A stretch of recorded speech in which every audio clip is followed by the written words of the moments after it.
चंगाई देनी होती है ना, तो सबसे पहले वो हमारी बीमार इच्छा को चंगा करते हैं। उसके बाद वो चंगाई हमारे जीवन में हमें रिसीव हो पाती है। ये ऐसा ही व्यक्ति था जो अपने जीवन में चंगाई बाद में, लेकिन सहानुभूति पहले चाहता था। यीशु उससे बदलना चाहते थे, लेकिन वो अपना पुराना जीवन ही चाहता था।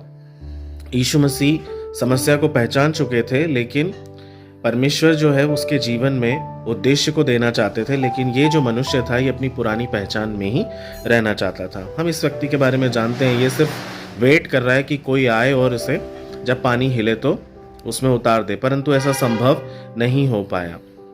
हर कोई जो यीशु मसीह के सामने रो रो कर ये कहता है ना कि उसे बदलना है, उसे बदलना है, पर अंदर से वो बदलना नहीं चाहता। एक्चुअली वो सिर्फ और सिर्फ आराम चाहता है। उसके जीवन में वो किसी तरह का रूपांतरण नहीं चाहता है। लेकिन फिर भी यीशु मसीह की इच्छा थी, इसलिए यीशु मसीह ने उसकी बात का कोई जवाब न देते हुए वहां पे क्या कहा? यीशु मसीह ने उससे तुरंत कहा कि उठ, चल, फिर अपनी खाट उठा और चलने फिरने लगा। यानी यीशु मसीह खुद वहां पर उसकी बात को अनसुना करके यहाँ कहते हैं कि उठ, अपनी खाट उठाकर चल फिर, और वो मनुष्य तुरंत चंगा हो जाता है।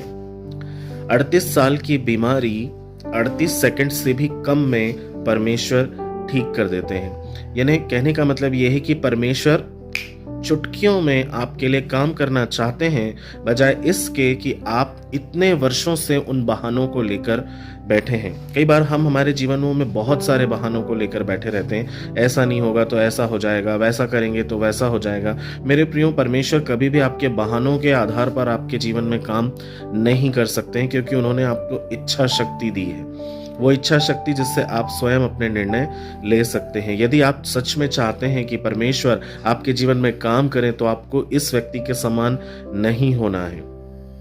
आपको परमेश्वर जो पहचान देना चाह रहे हैं, उस पहचान में चलने की आदत आपको बनानी पड़ेगी। आपको समझना पड़ेगा कि परमेश्वर आपके लिए क्या चाहते हैं। ये वैसा ही है जैसा एक व्यक्ति को कई सालों तक जेल की सजा हुई, और जब उसकी रिहाई हुई, उसके लिए द्वार जब खोले गए, तो उसने बाहर आने से ही मना कर दिया।